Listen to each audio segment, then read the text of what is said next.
pegue a sua Bíblia agora e abra no livro de Efésios. Efésios, capítulo 5, versículo de número 1. Vamos lá para o livro de Efésios, capítulo 5, versículo de número 1. Quantos acharam? O texto sagrado diz assim: sede, pois, imitadores de Deus, como filhos amados. Vamos ler todos juntos? Sede, pois, imitadores de Deus, como filhos amados. Mais uma vez. Sede, pois, imitadores de Deus, como filhos amados. O que vem a ser imitar? Imitar é você ter por seu modelo, é você fazer igual. Então, quando Deus diz para sermos imitadores de Deus, é para termos Deus como nosso modelo, é para fazer como Deus fez. Jesus falou, o livro sagrado diz, aquele que diz estar nele, deve andar como ele andou. Se nós estamos em Jesus, nós temos que andar como Jesus andou. Nós temos que tê-lo como exemplo. Nós temos que ser como ele foi. Isso é muito importante. Existem várias facetas do caráter de Deus. Deus tem um caráter perfeito.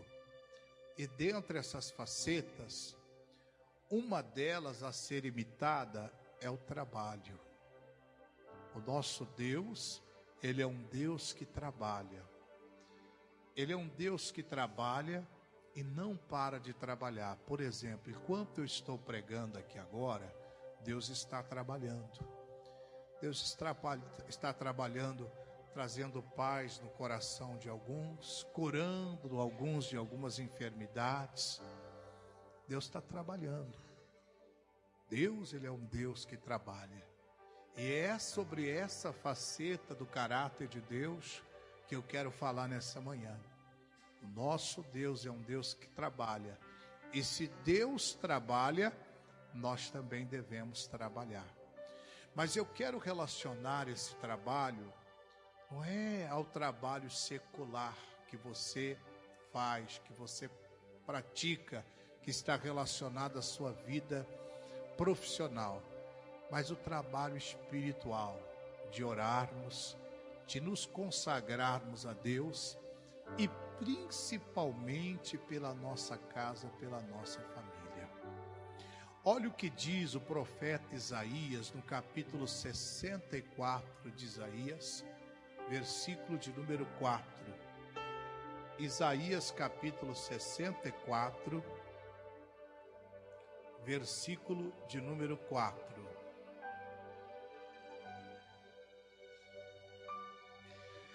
Isaías capítulo 64, versículo de número 4. Está escrito assim: porque desde a antiguidade não se ouviu, nem com os ouvidos se percebeu, nem com os olhos se viu um Deus além de ti, que trabalhe para aquele que nele espera. Então a Bíblia diz que o nosso Deus é um Deus que trabalha. E diz aqui que nunca se viu desde a antiguidade, que nunca se ouviu, que nunca se percebeu, nem olhos viram o quê? Um Deus que trabalha para aqueles que nele esperam. Então o nosso Deus é o Deus que trabalha. Quando a Bíblia diz sede, pois, imitadores de Deus, nós temos que imitar Deus, temos que trabalhar. Temos que ter o trabalho de orarmos, nos consagrarmos a Deus por toda a nossa casa, pela nossa família. E principalmente porque o apóstolo Paulo falou, dirigido pelo Espírito Santo, aquele que não cuida dos seus, e principalmente dos da sua família, negou a fé e é pior do que o incrédulo. Nós temos que ter o trabalho de orar pela nossa casa, de nos consagrar por eles, para que eles sejam salvos, para que eles sejam alcançados por Deus. Se nós pegarmos a Bíblia Sagrada, desde o início da Bíblia, nós vemos Deus trabalhando. Gênesis capítulo 1, livro de Gênesis, capítulo de número 1, versículo 1. O que é que está escrito Gênesis 1:1? No princípio criou Deus os céus e a terra. É Deus trabalhando. A Bíblia começa com Deus trabalhando. No princípio criou Deus os céus e a terra. Portanto, Deus é um Deus que trabalha. Se Deus trabalha, o que eu tenho que fazer? Trabalhar também. Trabalhar em oração, para que toda a minha casa seja salva. Jesus falou outra coisa importante, que está registrada lá no Evangelho de João, capítulo 5, verso 17. Vamos lá. Evangelho de João 5, verso de número 17. Está escrito assim: e Jesus lhes respondeu: meu Pai trabalha até agora, e eu trabalho também. Então, olha o que Jesus falou. E é uma coisa tão interessante que o próprio Senhor Jesus fazia de Deus o seu modelo.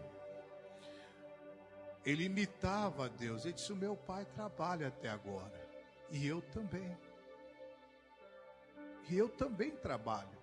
Será que nós podemos dizer a mesma coisa? Meu Pai trabalha até agora e eu também. Será que eu estou tendo o trabalho de realmente buscar Deus?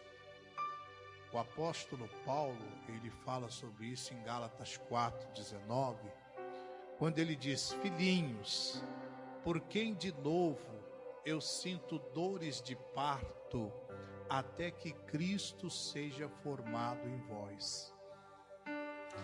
Esse negócio de parto é interessante, porque quando uma mulher está para dar à luz, costuma-se dizer assim: a fulana de tal entrou em trabalho de parto. Olha só, trabalho de parto, porque dá trabalho, não dá? Quem é mãe aqui? Dá trabalho, não dá? E como dá? Dá muito trabalho. Já é um trabalhão carregar na barriga 9 meses. Mas então, o que acontece? Quando a mulher entra no trabalho do parto, é aquele trabalho, aquela exigência terrível, aquele processo, e dá trabalho. Por isso que Paulo disse: filhinhos, por quem de novo eu sinto dores de parto, ou seja, trabalho de parto, até que Cristo seja formado em vós. Ele comparou, fez uma analogia com o trabalho de parto ao trabalho que ele tinha até que Cristo fosse formado naquelas pessoas a quem ele tinha responsabilidade de instruir na palavra. Esse mesmo trabalho que nós temos que buscar ter pela nossa casa. Tem uns que dão um pouco mais de trabalho mesmo, irmãos. Tem filhos que dão um pouco mais de trabalho. Às vezes é o marido também, ou a esposa, até eles serem salvos, até eles serem alcançados pelo Evangelho de Cristo. Eu garanto que muitos aqui hoje deram muito trabalho até chegar a Cristo. Você deu trabalho para alguém orou por você. Você não chegou aqui simplesmente: ninguém orou por mim. Talvez você não saiba, mas no dia do juízo é que vai ser revelado. Olha, você só se converteu porque alguém orou por você. Você deu muito trabalho. Muita gente estava lá em oração, clamando a Deus por você. Estava se consagrando a Deus, até que você chegasse ao conhecimento do Evangelho e fosse salvo. Alguém teve o trabalho de orar por você. Alguém teve o trabalho de clamar a Deus por você. E agora, você está tendo esse trabalho de orar por alguém? Irmãos, por exemplo, o bom samaritano, quando ele passou lá o sacerdote, que era a função dele, ele não fez nada pelo aquele homem que caiu na mão dos salteadores. Passou o levita, não fez nada. O bom samaritano olhou e viu que o homem estava ferido, quase morto. Foi lá e deitou azeite e vinho nas feridas dele e curou. Deu trabalho para aquele homem? Deu trabalho. Irmão, para curar as feridas de alguém, dá trabalho. E às vezes a ferida está na alma. E a oração, o clamor, a busca da presença de Deus vai trazer cura para essas pessoas. Vai trazer restauração para essas pessoas. E é isso que nós precisamos.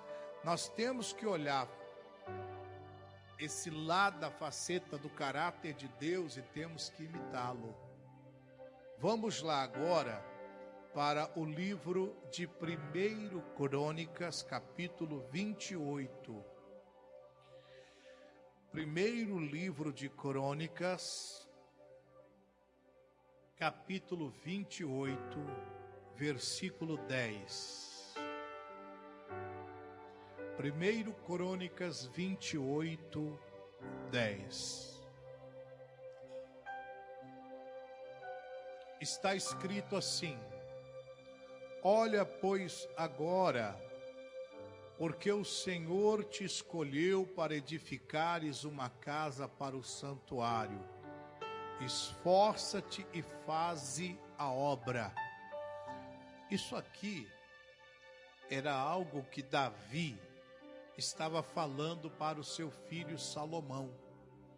Porque o Davi recebeu de Deus a direção de construir o templo para Deus. Só que Davi, na verdade, não ia construir. Quem ia construir era o seu filho Salomão.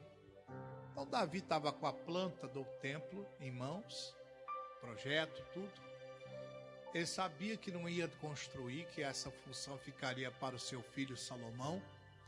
Então ele chama Salomão e diz: olha, pois agora, porque o Senhor te escolheu para edificar uma casa para o santuário. Deus te escolheu para você edificar essa casa para Ele. Irmão, isso aqui é espiritual. Deus nos escolheu para edificar a nossa casa para Ele, para edificar a nossa família para Ele. Deus escolheu a mim e a você para isso. Só que para edificar uma casa dá trabalho. Como dá trabalho? Muita oração, jejum, campanhas, madrugadas de clamor, dá trabalho. Mas Deus nos escolheu para edificar essa casa, para edificar o nosso lar. E nós não podemos fugir dessa escolha. Ele está dizendo aqui: esforça-te e faz a obra. Tem que se esforçar e fazer o que for necessário. Fazer a obra. Não ficar dando desculpas, mas sim fazer o que realmente é necessário ser feito. Nós temos que ser, irmãos, como está lá em Neemias 4, versículo 17, quando eles estavam edificando o muro de Jerusalém, diz a Bíblia que enquanto eles trabalhavam, com uma mão eles trabalhavam e com a outra eles seguravam a espada, a arma. É assim que a gente tem que fazer. É dessa maneira, é essa fé que nós temos que ter. Porque se o inimigo aproximar, é espada nele em nome de Jesus. Porque a espada é a palavra de Deus. A Bíblia fala sobre isso. E outra, eu e você somos frutos de um trabalho. Somos frutos do trabalho de Deus, irmãos. Cada um de nós somos frutos do trabalho de Deus. Abra lá em Isaías, no capítulo 53, versículos 10 e 11.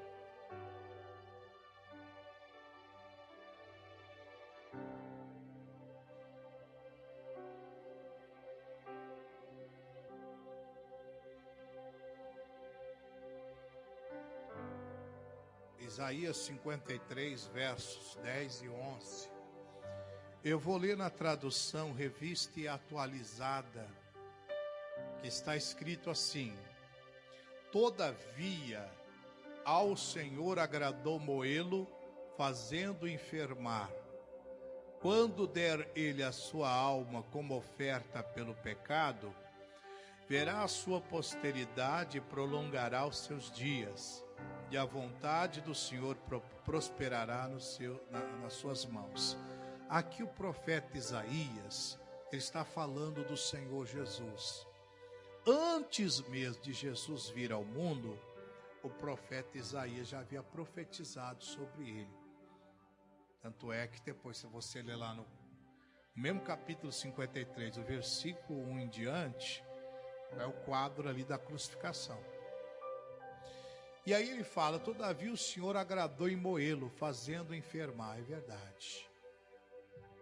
Deus teve que se agradar em ver o seu filho moído. Se enfermar com as nossas enfermidades. Ficar enfermo com as nossas enfermidades. Porque a enfermidade de nós todos fora colocada sobre ele.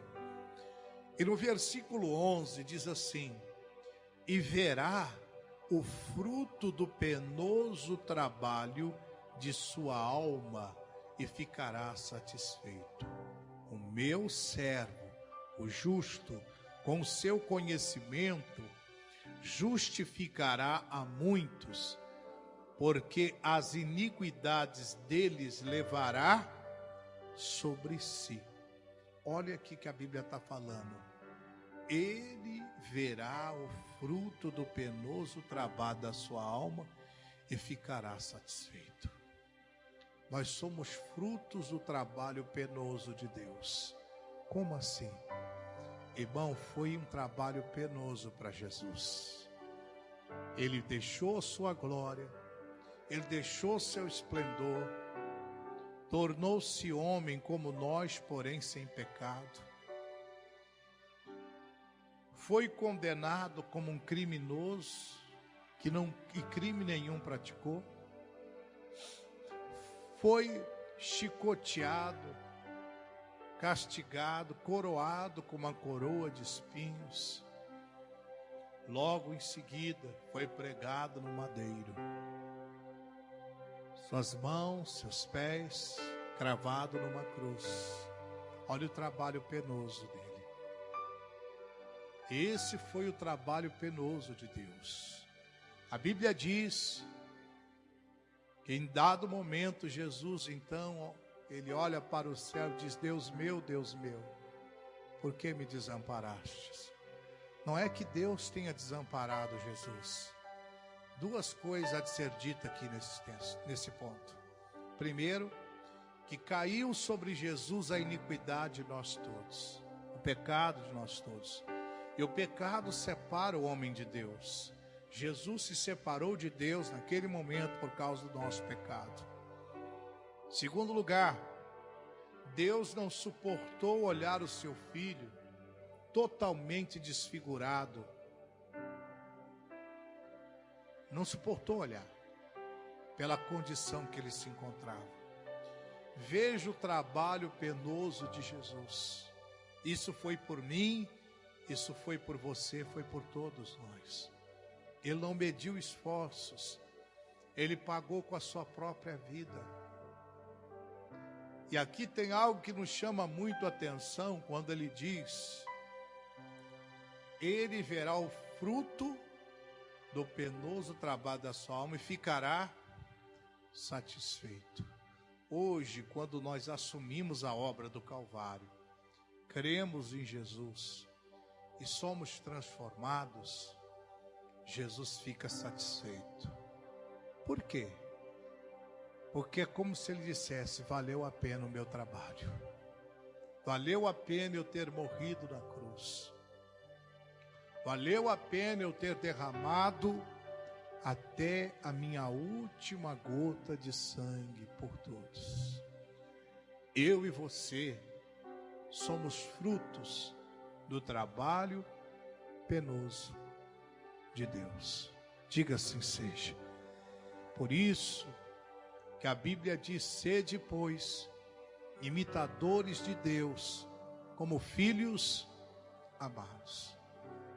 Você vai encontrar trabalho que vai ser penoso, mas que depois vai te deixar satisfeito. Como ele está dizendo aqui, ele verá o fruto do penoso trabalho da sua alma e ficará. Você vai ficar satisfeito vendo o seu filho servindo ao Senhor.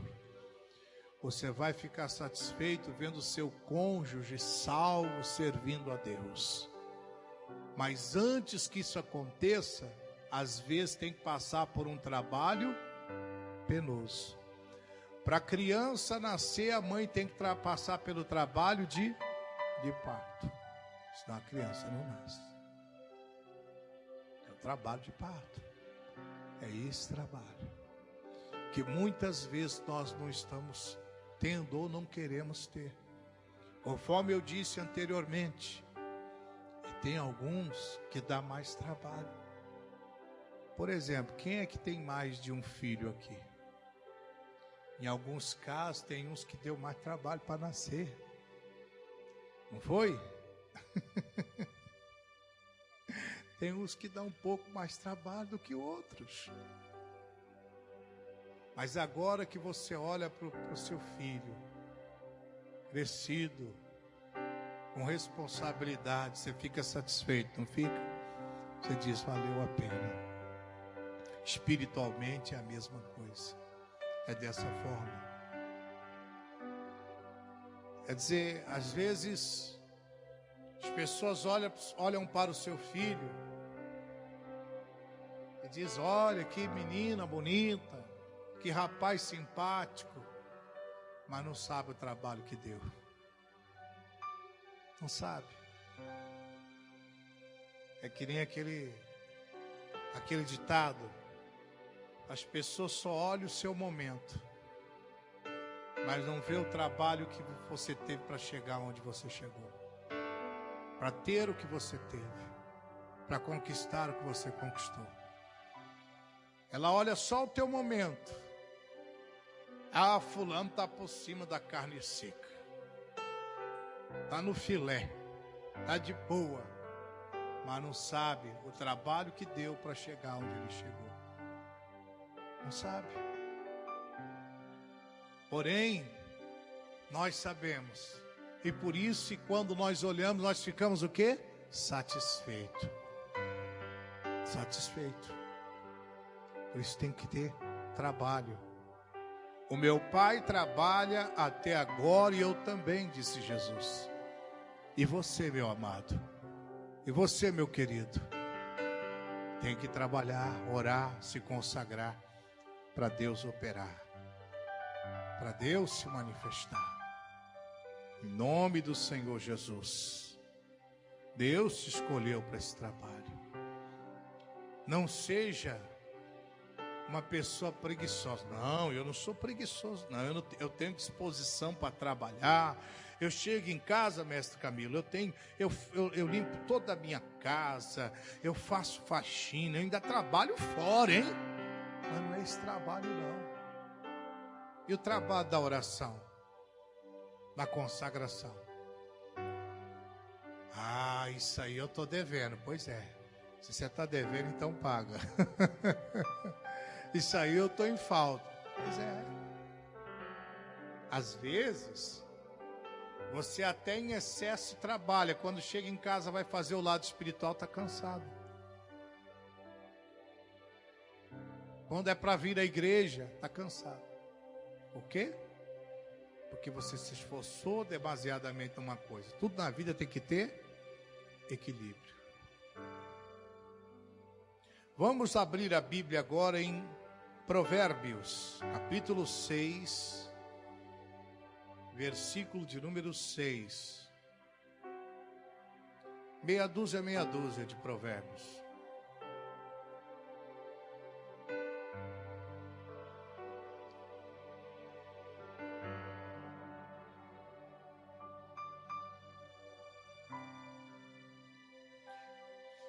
Provérbios 6 diz: vai ter com a formiga, ó preguiçoso, olha para os seus caminhos e ser sábio. Então olha que a Bíblia está dizendo, você vai ter com a formiga, olha para a formiga, vê o caminho delas e seja sábio. Por quê? Versículo 7, a qual, não tendo superior, nem oficial, nem dominador, prepara no verão o seu pão, na cega ajunta o seu mantimento. Olha só, a formiga, ela não tem superior, ela não tem oficial e ela não tem dominador. Resumindo, não tem ninguém para dar ordem para ela, mas ela trabalha. O que não é o nosso caso, né, irmãos? Senão precisaria estar pregando isso aqui para você hoje. Não é verdade? Que não tem sido o nosso caso. Porque senão Deus não estaria dirigindo hoje para eu exortar a igreja com essa palavra. A formiga não tem oficial, não tem superior, não tem dominador, mas ela trabalha. Por exemplo, quantos de vocês já leram a Bíblia toda? Pois é meia dúzia de gato pingado. Ah, mas dá trabalho, dá. Tira lá 15, 20 minutinhos por dia, cada dia leia 15, 20 minutos. No final do ano, você vai dizer, graças a Deus, eu li a Bíblia toda. Dá trabalho, mas tem que fazer. E me desculpa, meu querido, é uma vergonha a pessoa dizer que é cristã e não ter lido a Bíblia toda. Muitos aqui são formados, cursaram uma faculdade, já leram livros grandes e complexos, mas não leram a Bíblia toda. Não pegaram a Bíblia para ler. Será que a Bíblia é menos importante do que Maquiavel, do que a história de Sócrates, Platão, entre outros filósofos por aí? E alguns deles, a história deles é um livro dessa grossura, mais grosso do que a Bíblia. Aí tem gente que já leu tudo, mas não leu a Bíblia inteira. É muito sério isso. E Jesus, e o Senhor Deus disse: o meu povo está sendo destruído porque lhe falta conhecimento. E o conhecimento vem através da leitura da palavra. Mas isso dá trabalho. Dá trabalho. É preciso, meus amados. Por isso que ele diz, vai ter com a formiga,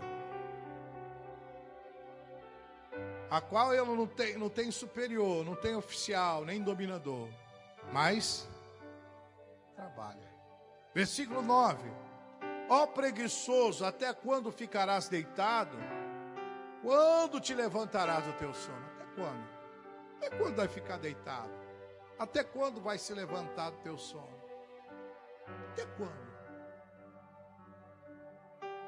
Ah, um dia eu leio, um dia eu oro, um dia o diabo acaba com você também. Está amarrado, é.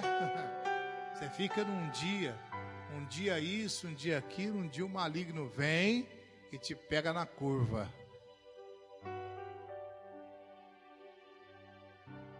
É sério. Isso é muito sério.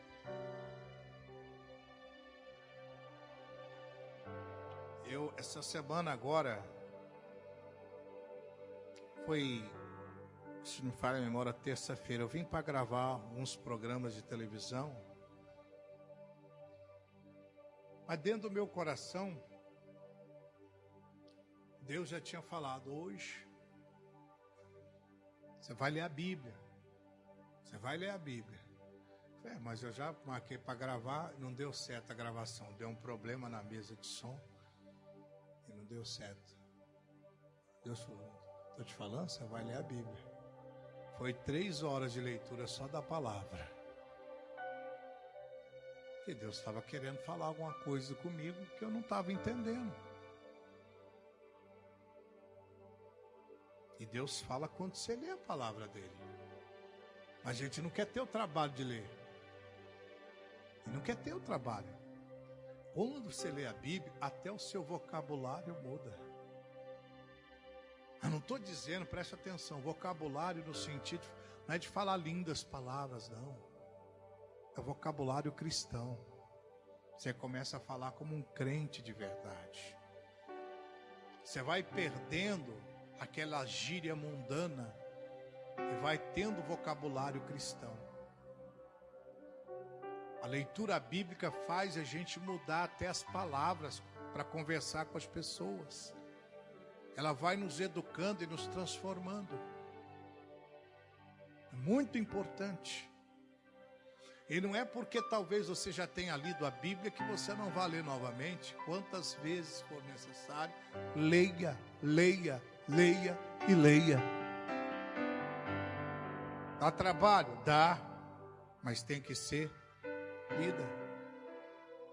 Meu querido, nós estamos agora chegando aos os 2 dias de poder do bom samaritano, dias 30 e 31, quarta-feira e quinta-feira.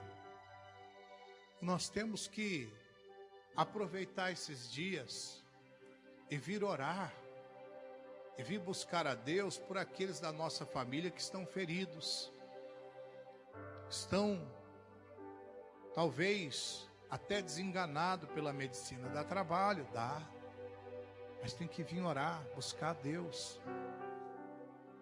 Aquele homem que ficou ali, que estava caído, quase morto, deu trabalho para o bom samaritano. Ele foi lá, parou, pegou azeite, vinho, curou as feridas dele, pegou, colocou na cavalgadura dele e levou, foi até um hotel da época, hospedou o homem lá e deu dinheiro. Ó, cuida dele. Deu trabalho. Às vezes a gente só tem olhos para o nosso umbigo, irmão. Mas olha o que a Bíblia diz lá em Tiago, capítulo 4, versículo 17. Tiago, capítulo 4,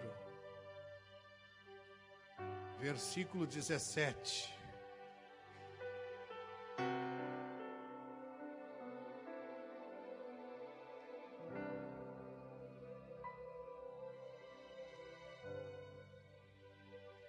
Eu gosto mais da tradução atualizada agora.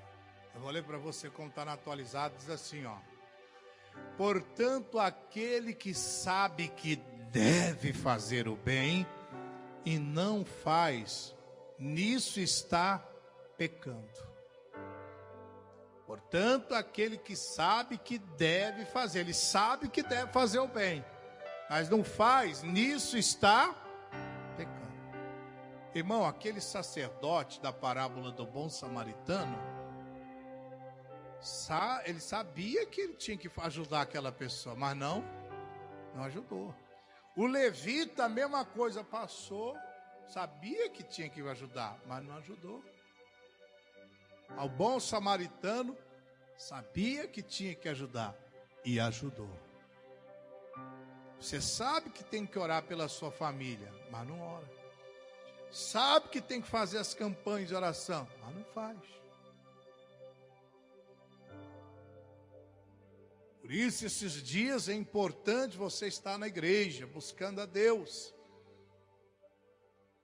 Oséias capítulo 10, versículo 1. Livro de Oséias, capítulo 10, versículo 1.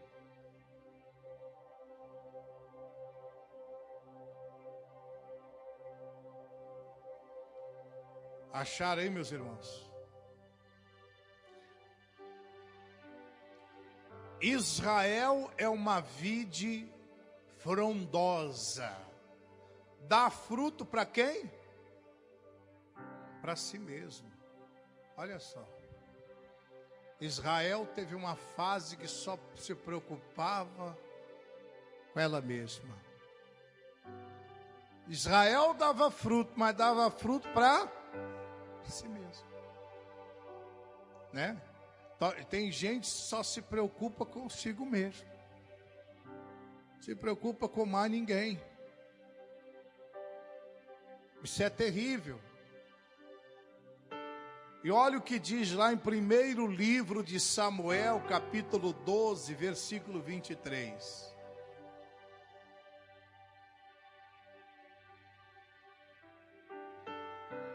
Primeiro Samuel 12,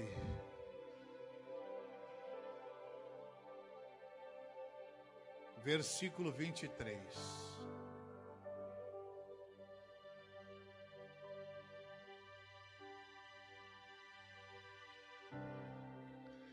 Quanto a mim, longe de mim que eu peque contra o Senhor, deixando de orar por vós.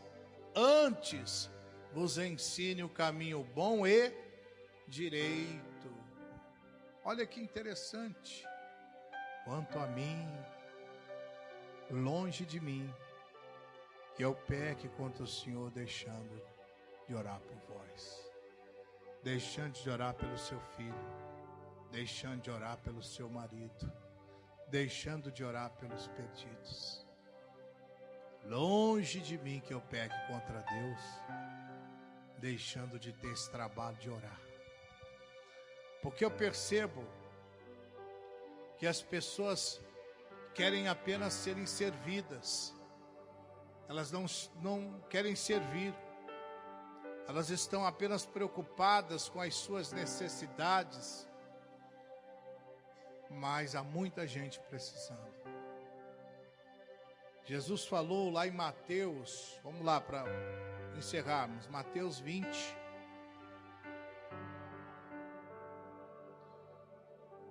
Mateus 20, 28.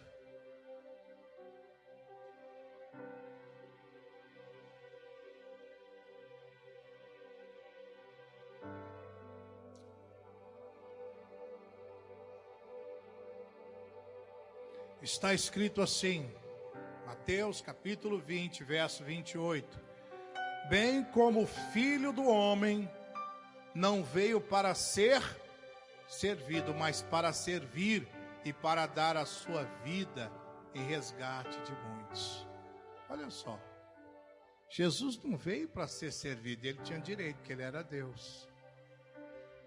Mas ele veio para servir e para dar a sua vida em resgate de muitos, irmãos.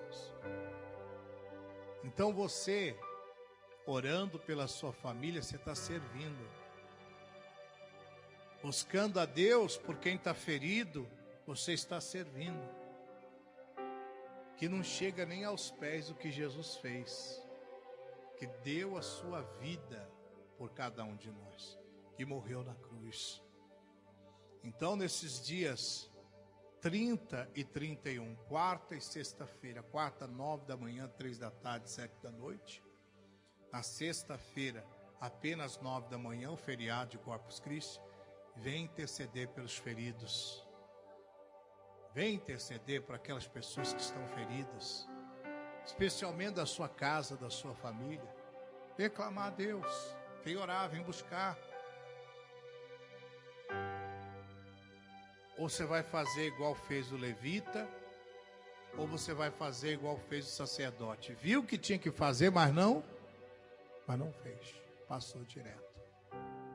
É assim, é dessa forma. Curve a sua cabeça, feche seus olhos agora. Pai, a tua palavra diz: sede, pois, imitadores de Deus como filhos amados. Imitar é ter, por exemplo, é tomar, por exemplo, é fazer semelhante, Pai. Temos muitas coisas a imitar do Senhor, mas uma delas é o trabalho, Pai. A tua palavra diz que o Senhor é um Deus que trabalha. A Bíblia começa com o Senhor trabalhando. Jesus disse: o meu Pai trabalha até agora e eu também.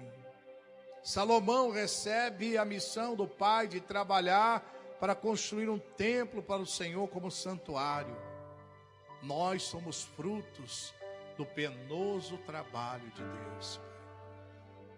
Que assim possamos tomar, por exemplo, também a vida do Senhor Deus, do Senhor Jesus, e nos empenharmos mais em oração, e nos dedicarmos mais em oração, pelos feridos, por aqueles que caíram na mão dos salteadores, Pai, em o nome do Senhor Jesus. Diga obrigado, Jesus. Amém. Eu espero que Deus tenha falado com você hoje através dessa palavra. Espero que você tenha sido tocado por Deus agora.